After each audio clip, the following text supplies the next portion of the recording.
সামাজিক ভীতি রোগে যারা ভুগে থাকেন তারা যেকোনো ধরনের সামাজিক সিচুয়েশনে তীব্র ভীতি বা মাত্রাতিরিক্ত উদ্বেগ বোধ করেন। এই সামাজিক সিচুয়েশন গুলো হতে পারে যেকোনো সভা হতে পারে, সেমিনার হতে পারে, একটা ক্লাসরুম হতে পারে, অথবা তার মিটিং বা বোর্ড মিটিং হতে পারে, রেস্টুরেন্ট, ক্যান্টিন, এসব জায়গাও কিন্তু এক ধরনের সামাজিক সিচুয়েশন হতে পারে। ইভেন আমি যে আপনাদের সাথে এখন এই সোশ্যাল মিডিয়াতে কথা বলছি সেটাও কিন্তু একটা সামাজিক অবস্থা।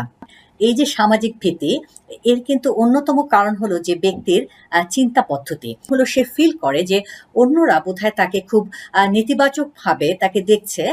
যখন এই ধরনের যে কোনো ধরনের সামাজিক সিচুয়েশনে যায়, তো ওই জায়গায় যাওয়ার সাথে তার একটা উদ্বিগ্ন হয়ে যায়, এবং যখন উদ্বিগ্ন হয় কিছু শারীরিক এবং মানসিক প্রতিক্রিয়া হয়, এবং এই শারীরিক প্রতিক্রিয়ার মধ্যে হাত পা কাঁপতে পারে, গলা শুকিয়ে যায়। যখন গলা শুকিয়ে যায় তখন কিন্তু কথাটা অনেক ক্ষেত্রে আটকে যায়, কথাটা ঠিক মতো করে অনেক সময় থ্রো করতে পারে না, অনেক সময় খুব বুক ধরফর করে পড়ে, অথবা একদম হাত পা ঠান্ডা হয়ে যায়। কাজে এই সিমটম